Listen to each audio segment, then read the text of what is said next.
બુલેટિનની શરૂઆત કરીશું વડાપ્રધાન ફિલ્મ જોવા ગયા એ ખબરની સાથે। પ્રધાનમંત્રી નરેન્દ્ર મોદીએ આજે લોકસભા અધ્યક્ષ ઓમ બિરલા અને ગૃહમંત્રી અમિત શાહની સાથે ધ સાબરમતી રિપોર્ટ ફિલ્મ નિહાળી હતી।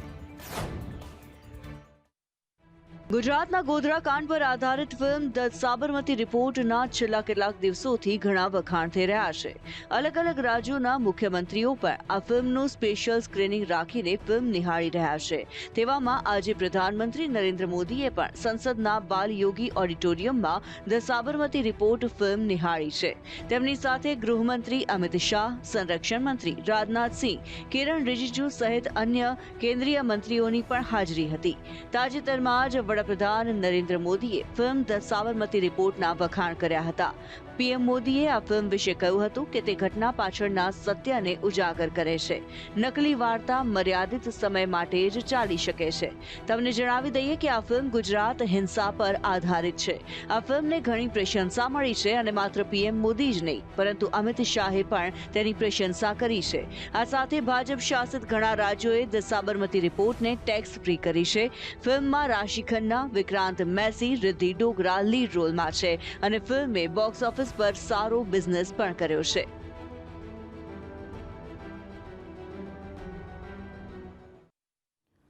ધ સાબરમતી રિપોર્ટના લીડ એક્ટર વિક્રાંત મેસીએ એક્ટિંગ કરિયરમાંથી અલવિદા કહી દીધું છે। તેના ફેન્સ અને બોલિવૂડના ઘણા એક્ટર એક્ટ્રેસ અચંબિત થઈ ગયા છે। બોલિવૂડમાં નેપોટિઝમ શબ્દ આવ્યા પછી એવા એક્ટર્સ માટેનું માન પણ વધી ગયું છે જે પોતાના દમ પર એટલે કે કોઈ પણ ગોડફાધર વગર બોલિવૂડમાં આગળ આવ્યા છે। જેમાંનું એક નામ વિક્રાંત મેસી પણ છે। સ્ટેજ શો અને ટીવી શોથી પોતાના કરિયરની શરૂઆત કરનાર વિક્રાંત મેસીનું બોલિવૂડમાં એક અલગ જ નામ બની ગયું છે। હાલમાં જ રિલીઝ થયેલી તેની ફિલ્મ ધ સાબરમતી રિપોર્ટના ઘણા વખાણ થઈ રહ્યા છે અને તે હિટ પણ સાબિત થઈ છે। હવે આ સક્સેસની વચ્ચે વિક્રાંતે અચાનક જ પોતાના એક્ટિંગ કરિયરને અલવિદા કહી દીધું છે। તેણે સોશિયલ મીડિયામાં એક પોસ્ટ મૂકી અને આ વાતની તેણે જાણકારી આપી છે। જો કે સંદેશ ન્યૂઝ સાથે વિક્રાંત મેસીએ કરેલી ખાસ વાતમાં તેણે પોતાની ફિલ્મ ધ સાબરમતી રિપોર્ટ બાદ એક્ટિંગ કરિયરથી બ્રેક લેવાનું જણાવ્યું હતું। ત્યારે મેસીની આ પોસ્ટ બાદ એ અટકળો સેવવામાં આવી રહી છે કે તે એક્ટિંગ કરિયરને અલવિદા કહી રહ્યો છે કે પછી માત્ર કોઈ ટેમ્પરરી બ્રેક છે જે દરેક એક્ટર એક્ટ્રેસ કેટલીક ફિલ્મો કર્યા પછી લે છે। જોવાનું રહ્યું આગામી સમયમાં આ મામલે શું સ્પષ્ટતા સામે આવે છે। મહારાષ્ટ્રમાં મુખ્યમંત્રીના નામને લઈને સસ્પેન્સ હજુ પણ યથાવત છે। આજે પણ મહાયુતિની બેઠક ન મળી શકી અને એકનાથ શિંદેએ કહ્યું કે જનતા તો મને જ મુખ્યમંત્રી તરીકે જુએ છે। મહારાષ્ટ્રમાં એકનાથ શિંદે બિહારવાળી ફોર્મ્યુલા અપનાવવાની વાત પર પૂર્ણવિરામ મુકાઈ ગયો છે।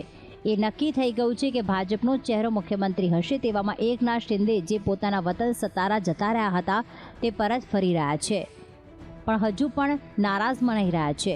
એક પ્રેસ કોન્ફરન્સ કરીને એકનાથ શિંદેએ કહ્યું હતું કે મહારાષ્ટ્રની જનતા તો સીએમ તરીકે મને જ જોવે છે।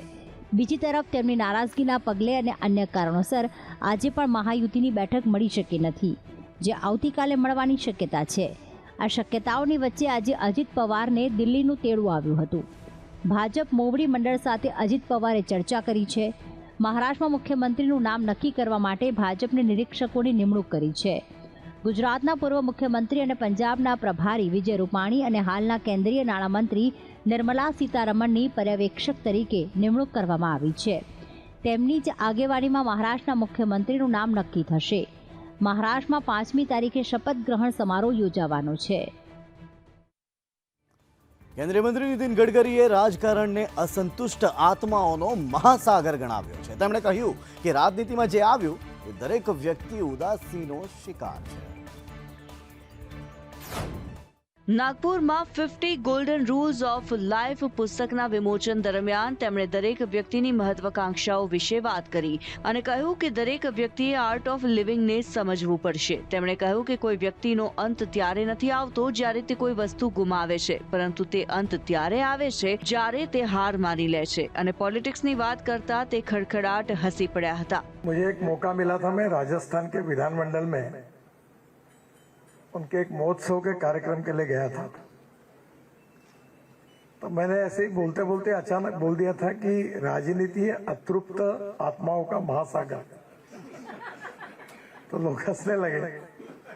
तो मैंने बोला यहाँ हर आदमी दुखी है, क्योंकि जो कारपोरेटर बनता है वो इसलिए दुखी है कि उसको एमएलए का चांस नहीं मिला। एमएलए इसलिए दुखी है कि उसको मंत्री मंडल में समावेश नहीं हुआ, और जो मंत्री बना वो इसलिए दुखी है कि उसको अच्छा डिपार्टमेंट नहीं मिला। 5000 થી વધુ ખેડૂતોએ આજે દિલ્હી કૂચ શરૂ કરી હતી. અહીં પોલીસના બેરિકેડિંગ તોડી નંખાયા તો પોલીસ સાથે ઘર્ષણ પણ થયું છે. ખેડૂતોને રોકવા માટે પોલીસે દિલ્હી યુપીને જોડતી ચિલ્લા બોર્ડર પર વિવિધ સ્થળોએ બેરિકેડ લગાવ્યા છે અને આરએએફના જવાનો તૈનાત છે. ડ્રોન દ્વારા સર્વેલન્સ કરવામાં આવ્યું છે. વાહનોના ચેકિંગના કારણે 5 કિલોમીટર લાંબો જામ સર્જાયો હતો. નોઈડા એક્સપ્રેસ વે બંને બાજુથી બંધ છે. આ પહેલા બપોરે 12 વાગે નોઈડામાં મહામાયા ફ્લાયઓવર પાસે ખેડૂતો એકઠા થયા હતા. જ્યારે તેઓ સંસદનો ઘેરાવો કરવા દિલ્હી તરફ આગળ વધ્યા ત્યારે પોલીસે તેમને દલિત પ્રેરણા સ્થળ પર રોક્યા. 1 ડિસેમ્બરના રોજ ખેડૂતોએ તેમની 4 માંગણીઓ અંગે નોઈડાના ડીએમ મનીષ વર્મા અને ગ્રેટર નોઈડા યમુના ઓથોરિટીના સીઈઓ સાથે બેઠક કરી હતી. આ બેઠક 3 કલાક સુધી ચાલી હતી, પરંતુ 1 વર્ષ પહેલા પણ આ જ માંગણીઓ સાથે ખેડૂત સંગઠનોએ દિલ્હી સુધી કૂચ કરી હતી, જેનો કોઈ નિષ્કર્ષ નીકળ્યો ન હતો. આ વખતે ખેડૂતોનું નેતૃત્વ ભારતીય કિસાન પરિષદના સુખબીર ખલીફા અને ભારતીય કિસાન યુનિયન ટિકેટના પવન ખટાના કરી રહ્યા છે. આ માર્ચને જોતા દિલ્હીમાં મોટા પાયે રોડના ડાયવર્ઝન અપાયા છે. જોવાનું એ રહ્યું કે આ વખતે આંદોલનનો શું નિષ્કર્ષ નીકળે છે. કેન્દ્રીય મંત્રી મનસુખ માંડવિયાએ આજે દિલ્હી સરકાર પર પ્રહાર કર્યા હતા. તેમણે કહ્યું કે દિલ્હી સરકારને દારૂના વેચાણમાં રસ છે, પરંતુ આયુષ્માન યોજના લાગુ કરવામાં કોઈ રસ નથી. દિલ્હીમાં વિધાનસભાની ચૂંટણીની ગમે ત્યારે જાહેરાત થઈ શકે છે. આમ આદમી પાર્ટીએ તેના કેટલાક ઉમેદવાર પણ જાહેર કર્યા છે. એટલે કે ચૂંટણી પહેલા તેની ગતિવિધિઓ આમ આદમી પાર્ટીએ વધારી છે. જોકે આજે ભાજપના નેતા મનસુખ માંડવિયાએ દિલ્હી સરકાર પર કેટલાક મામલે પ્રહારો કર્યા હતા. हमने कई बार भारत सरकार ने लिखा है और हमारा आग्रह भी है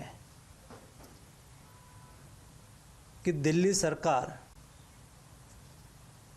दारू बेचने में, लिकर पॉलिसी में जितनी रुचि लेती है उससे अधिक रुचि दिल्ली के लोगों की हेल्थ के लिए लेनी चाहिए और भारत सरकार उसके लिए आयुष्मान भारत योजना, आयुष्मान वय वंदना योजना लेके आई है. उसका लाभ दिल्ली के बुजुर्गों को मिले, दिल्ली के नागरिकों को मिले, ये बहुत आवश्यक है. કડીના એક કાર્યક્રમમાં રાજ્યના પૂર્વ નાયબ મુખ્યમંત્રી નીતિન પટેલે હસતા હસતા પોતાના વિરોધીઓ પર વાક પ્રહાર કર્યા.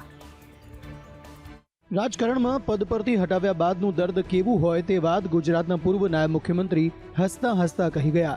કડીમાં એક કાર્યક્રમમાં નીતિન પટેલે પોતાના વિરોધીઓને હસતા હસતા ટોણો માર્યો હતો. હકીકતમાં તેમણે પદ પરથી તેમની વિદાયને પણ હસતા હસતા બિરદાવી હતી અને કેટલાક વિરોધીઓ પર કટાક્ષ પણ કર્યો હતો. આજે આપણા વચ્ચેથી જૂના પ્રમુખ બહેનશ્રીએ વિદાય લીધી અને ભાઈ ડૉક્ટર અહીંયાથી બોલ્યા કે હસતા હસતા ચાર્જ અપાઈ ગયો, એટલે બધા લોકોએ મારી સામે જોયું. હવે એમાં મારી સામે શું જોવાનું હતું મને ખબર ના પડી, પણ જોયું મારી સામે કે જાણે અમે તો તલવારોથી ને ભાલાથી ને બંદૂકોથી ચાર્જ લેતા હોઈએ, છોડતા હોઈએ, એવું વાતાવરણ રાજકારણનું તમે બધાએ મારા પ્રતિબિંબમાં જોયું. સુરતમાં સંદેશ ન્યૂઝે બોગસ સ્કૂલનો પર્દાફાશ કર્યો છે. અહીં એક મદ્રેસાની બિલ્ડિંગમાં બોગસ સ્કૂલ ધમધમી રહી હતી.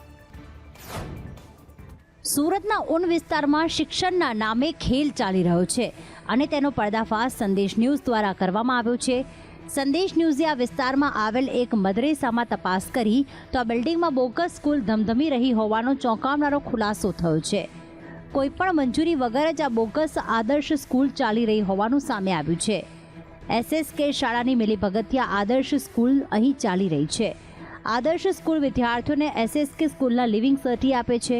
આ વાત જ્યારે સામે આવી ત્યારે સંદેશ ન્યૂઝના સંવાદદાતાએ એસએસકે સ્કૂલના સંચાલકનો સંપર્ક કર્યો અને તેમને આ સવાલ પૂછવાનો પ્રયત્ન કર્યો, પરંતુ જવાબ આપવાના બદલે તે સંદેશના સંવાદદાતાને જોઈને ભાગતો દેખાયો હતો.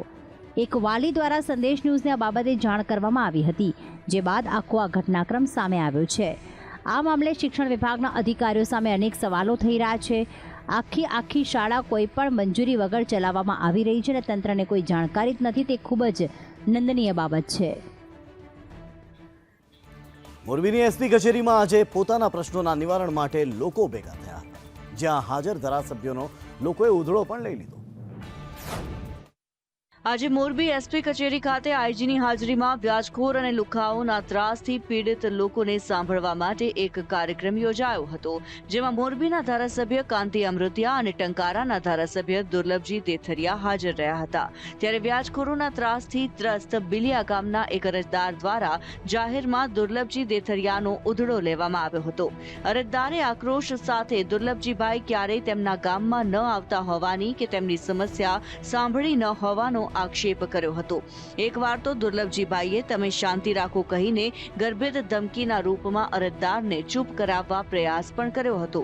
તાજેતરમાં દુર્લભજીભાઈનો એક કથિત ઓડિયો પણ વાયરલ થયો હતો, જેમાં તેઓ જનતાને મીડિયા પાસે ન જવા માટે કહી રહ્યા હતા.